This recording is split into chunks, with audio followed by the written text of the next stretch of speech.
직사각형의 넓이를 구해볼까요? 1번 연수가 수학책의 넓이를 구하려고 합니다. 직사각형의 넓이를 구하는 방법을 생각해 봅시다. 여기 연수처럼 이 수학책 요 모서리에다가 1제곱cm 스티커를 막 붙이고 있는 거야. 그럼 몇 개가 붙는지 알면 구할 수가 있겠지.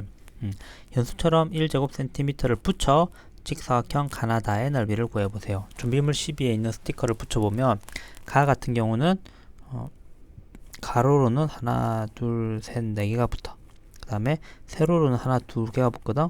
그럼 총 여기는 두 개, 여기가 네 개가 붙는 거니까 총 8개가 붙는 거지. 그래서 가 직사각형의 넓이, 직사각형 가의 넓이는 8제곱cm.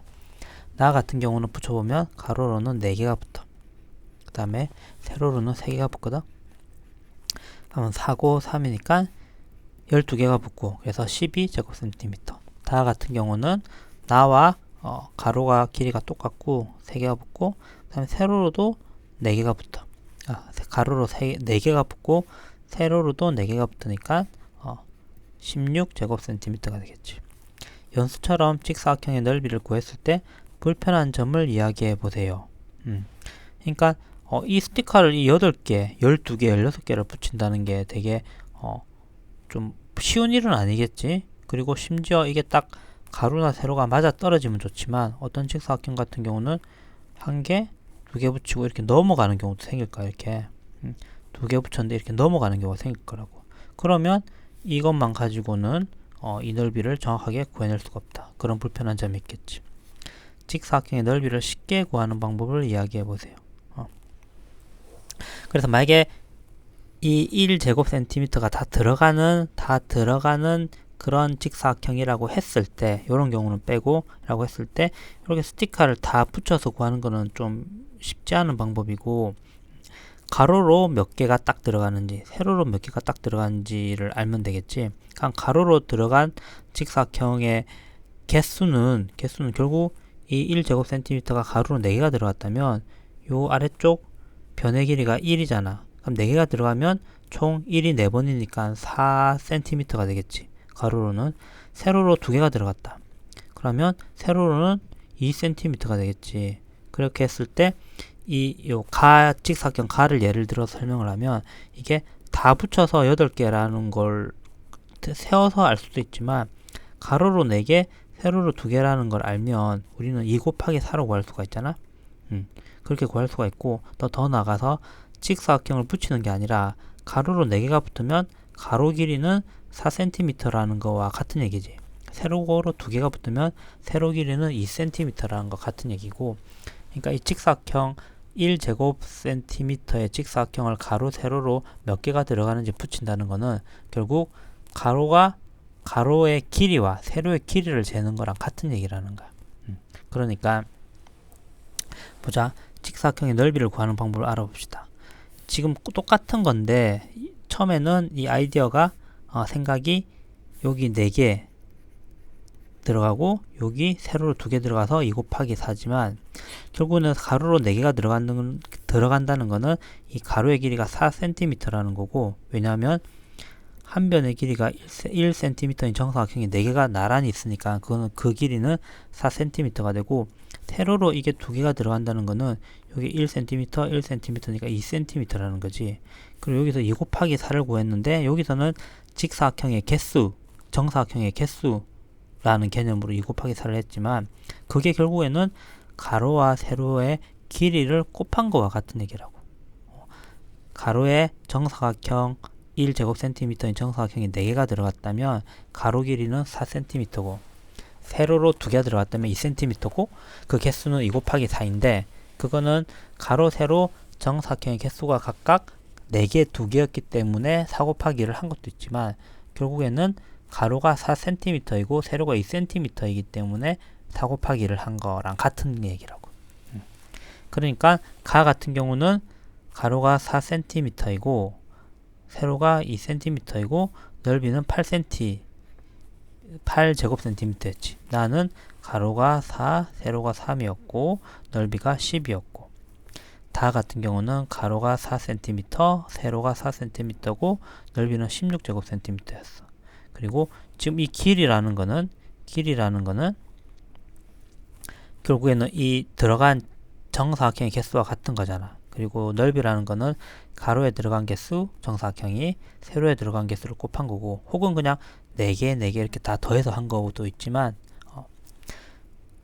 이 개수를 아무튼 곱한 것이고, 가로에 들어가는 개수와 세로에 들어가는 개수를 곱한 것인데, 그게 결국에는 가로의 길이와 세로의 길이를 곱한 거와 같다라는 거지. 그래서 직사각형의 넓이를 구하는 방법을 가로와 세로를 사용하여 식으로 나타내어 보세요 라고 했을 때, 직사각형의 넓이는 가로 곱하기 세로가 된다. 더 정확하게는 가로의 길이 곱하기 세로의 길이가 된다. 혹은 세로의 길이 곱하기 가로의 길이가 되는 거예요. 그리고 정사각형의 넓이를 간단하게 구하는 방법을 식으로 나타내어 보세요. 정다각형의 둘레를 구할 때처럼 한 변의 길이를 사용해 나타내 보세요. 정사각형도 직사각형이니까 가로 곱하기 세로지만, 정사각형은 직사각형과 달리 가로와 세로의 길이가 같잖아. 그리고 이렇게 정사각형이 있을 때 뭐 지금 이렇게 그리면 이게 가로고 이거 세로라고 할 수 있지만, 이걸 또 이렇게 이걸 이런 식으로 돌리면 또 요 글자가 그대로 세로 가로 이렇게 될 수도 있으니까 가로 세로 구분이 별 의미가 없거든. 왜냐면 네 변이 모두 같은 길이니까. 그러니까 전에 정다각형의 둘레 구할 때처럼 그냥 한 변의 길이 곱하기 똑같은 길이를 가지는 또 한 변의 길이. 그러니까 이게 가로, 이게 세로가 될 수도 있고, 혹은 이게 세로, 이게 가로가 될 수도 있는데, 정사각형에서는 가로 길이가 별 의미가 없다. 그래서 한 변의 길이를 2번 곱해주면 정사각형의 넓이를 구할 수가 있다. 직사각형의 넓이를 구하는 방법과 정사각형의 넓이를 구하는 방법의 같은 점과 다른 점을 이야기해 보세요. 같은 점은 가로 곱하기 세로를 한다는 것인데, 정사각형 같은 경우는 가로의 길이와 세로의 길이가 의미가 없고 같기 때문에 그냥 한 변의 길이라고 표시를 해도 되는 거예요. 한 변의 길이 곱하기 또 똑같은 값을 가진 한 변의 길이, 이런 식으로 표시를 해도 된다. 이게 차이점이다. 3번 종이로 주어진 크기의 직사각형을 만들고 넓이를 구해봅시다. 가로가 21cm, 세로가 27cm다. 요런 직사각형은 꽤 큰 직사각형이겠지. 그러니까 가로에 요런 1제곱cm가 21개가 들어가고 세로에 27개가 들어가는데, 아마 수학책이 그 정도 될 거야. 수학책이 가로 세로가 21 곱하기 27인가 모르겠다.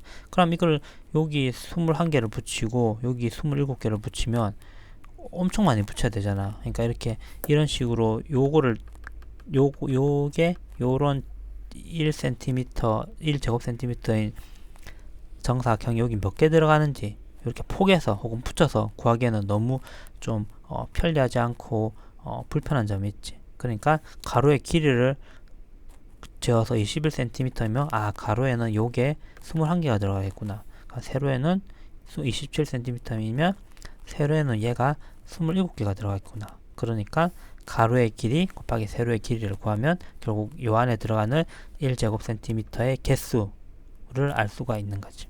그래서 21 곱하기 27을 하면 되겠지. 21 곱하기 27은